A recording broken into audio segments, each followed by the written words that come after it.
আজকে বারাকান্ত হৃদয় নিয়ে আপনাদের সামনে হাজির হয়েছি। এজন্যই গতকালকে সারা বাংলাদেশে জাতীয় সংসদ নির্বাচনে সারা বাংলাদেশে প্রত্যেক রাজনৈতিক দলকে প্রতীক বরাদ্দ দিয়েছে নির্বাচন কমিশন কর্তৃক জেলা প্রশাসকের মাধ্যমে। গতকালকে যে রাজশাহীতে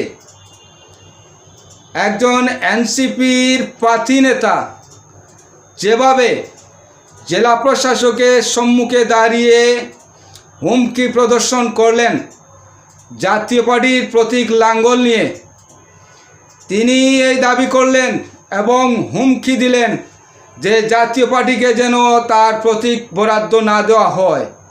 আমার প্রশ্ন হলো, তিনি এমন কে?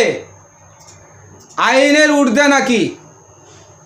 তিনি এমন কে হলেন বাংলাদেশের যে আইনের ঊর্ধ্বে উঠে তিনি একজন জেলা প্রশাসকের সম্মুখে দাঁড়িয়ে হুমকি প্রদর্শন করলেন? তা না, উনার এমন কি হেটাম আছে বাংলাদেশে? আমার তীব্র নিন্দা প্রতিবাদ জানাই।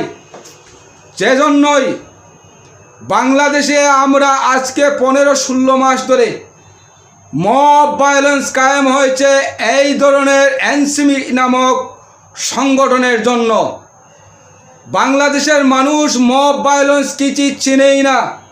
আজকে তিনি কিভাবে একজন সরকারের উচ্চপদস্থ কর্মকর্তা মাননীয় জেলা প্রশাসকের সামনে দাঁড়িয়ে কিভাবে তিনি হুমকি প্রদর্শন করলেন, আমি তীব্র নিন্দায় প্রতিবাদ জানাই এবং নির্বাচন কমিশনের কাছে তার প্রতিকার এবং বিধি মোতাবেক, নির্বাচনী বিধি মোতাবেক তার বিরুদ্ধে আইনানুগ ব্যবস্থা গ্রহণ করার জোর দাবি জানাচ্ছি।